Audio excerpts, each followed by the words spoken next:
నమస్కారం. డేఆర్ ఫోకస్ న్యూస్‌కి స్వాగతం. నేను మీ ప్రగతి. ఓట్ల లెక్కింపు గడువు సమీపిస్తున్న కొద్దీ ఏపీలో ఉత్కంఠభరితమైన వాతావరణం నెలకొంటుంది.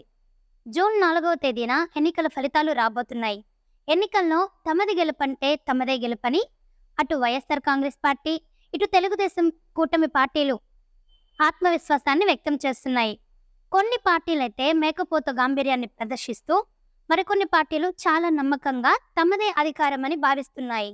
ఈ క్రమంలోనే తాజాగా దేశవ్యాప్తంగా పేరొందిన ప్రముఖ రాజకీయ విశ్లేషకులు, సెఫాలజిస్టు యోగేంద్ర కుమార్ గారు దేశంలో ఎన్నికల ఫలితాలు ఎలా ఉండబోతున్నాయి, ఏ రాష్ట్రంలో ఏ పార్టీ గెలవబోతోంది, ఎన్డీఏ కూటమి అధికారం కైవసం చేసుకోబోతోందా, ఇండియా కూటమి కైవసం చేసుకుంటుందా అనే వివరాల్ని సీట్ల వారీగా ఆయన విడుదల చేశారు. భారతీయ జనతా పార్టీకి ఒక చిన్న షాక్ అయినప్పటికీ ఏపీలో మాత్రం భారతీయ జనతా పార్టీకి మంచి రిజల్ట్ని టీడీపీ మరియు జనసేనతో కలిసి సాధించబోతోందని ఆయన చెప్పారు.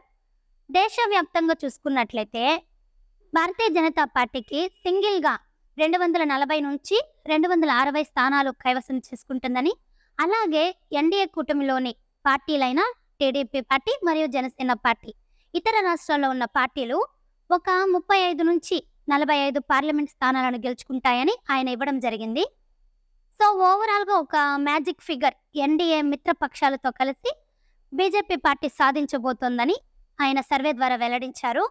2019 ఎన్నికల్లో సింగిల్గానే భారతీయ జనతా పార్టీకి 303 లోక్సభ స్థానాలను గెలిచింది.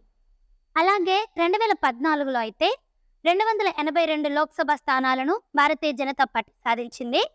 అలయన్స్లోని పార్టీలతో కలిపి దాదాపుగా 336 స్థానాలను 2014లో భారతీయ జనతా పార్టీ కైవసం చేసుకుంది. 2014 మరియు 2019 ఎన్నికలతో పోల్చుకుంటే భారతీయ జనతా పార్టీకి స్థానాలు అయితే తగ్గబోతున్నాయని ఈ సర్వే ద్వారా మనకి అర్థమవుతుంది.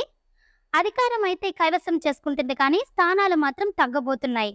అది కూడా ఉత్తరాది రాష్ట్రాలలో ఏవైతే లోటు లోక్సభ స్థానాలు కనిపిస్తుందో, దక్షిణాది రాష్ట్రాల్లోని భాగస్వామ్య పార్టీలతో కలిసి ఎన్డీఏ కూటమి మరియు బీజేపీ పార్టీ కైవసం చేసుకుంటుందని ఆయన సర్వే ఇచ్చారు. అలాగే కర్ణాటక రాష్ట్రంలో మాత్రం భారతీయ జనతా పార్టీ స్థానాల్ని గట్టిగానే కోల్పోతుందని చెప్పారు. ఇండియా కూటమి కాంగ్రెస్ పార్టీ ఎన్నికలలో 85 నుంచి 100 స్థానాలని సింగిల్గా కైవసం చేసుకునే అవకాశం ఉందని, ఇండియా కూటమిలోని పార్టీలతో కలిసి సుమారుగా 120 నుంచి 130 స్థానాలు ఇండియా కూటమి కైవసం చేసుకుంటుంది. ఇప్పుడు ఓవరాల్గా కనుక మనం చూసుకున్నట్లయితే ఎన్డీఏ కూటమి మూడోసారి అధికారాన్ని కైవసం చేసుకోబోతుంది. మిత్రపక్షాలతో కలిసి కొన్ని సీట్లు తగ్గబోతున్నాయి.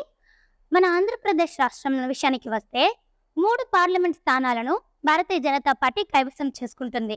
అలాగే 10 స్థానాలను తెలుగుదేశం పార్టీ మరియు 2 స్థానాలను జనసేన పార్టీ, మొత్తంగా 15 పార్లమెంట్ స్థానాలను ఎన్డీఏ కూటమి ఏపీలో కైవసం చేసుకుంటుంది. ఇలా యోగేంద్ర గారి సర్వే ప్రకారం ఆంధ్రప్రదేశ్ రాష్ట్రంలోని ఎన్డీఏ అనగా టీడీపీ మరియు జనసేన, బీజేపీ అధికారాన్ని కైవసం చేసుకోబోతున్నాయి. సో ఈయన సర్వే ప్రకారం టీడీపీ, జనసేన పార్టీ మొత్తంగా సేఫ్ జోన్లో ఉన్నట్లుగానే చెప్తున్నాయి.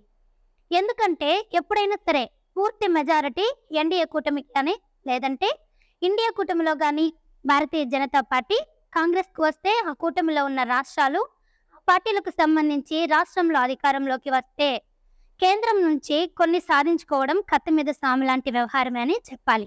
సో మొత్తంగా చూసుకుంటే యోగేంద్ర కుమార్ గారి సర్వే ప్రకారం భారతీయ జనతా పార్టీనే మరలా అధికారంలోకి వస్తుందని, ఎన్డీఏ కూటమినే కానీ మిత్రపక్షాల భాగస్వామ్యం ఖచ్చితంగా అవసరం. టీడీపీ పార్టీ మరియు జనసేన పార్టీ సీట్లు ఏపీలో ఖచ్చితంగా అవసరం. మరొక అంశాన్ని కూడా యోగేంద్ర కుమార్ గారు విశ్లేషించారు. అదేంటంటే ఎన్డీఏ కూటమిలోని పార్టీలో అతిపెద్ద పార్టీగా టీడీపీనే అవతరించబోతోంది. టీడీపీనే ఎక్కువ పార్లమెంట్ స్థానాలు గెలవబోతోందని యోగేంద్ర గారి సర్వేను బట్టి అర్థమవుతుంది. చూద్దాం మరి జూన్ 4న ఏం జరగబోతోందో అని. ఈ వీడియో కనుక మీకు నచ్చినట్లయితే లైక్ చేయండి. మరికొన్ని లేటెస్ట్ సర్వేస్ కోసం వెంటనే మన ఛానల్ సబ్స్క్రైబ్ చేసుకోండి. అలాగే ఈ యోగేంద్ర కుమార్ గారి సర్వే మీద మీ అభిప్రాయాన్ని కామెంట్ రూపంలో తెలియచేయండి.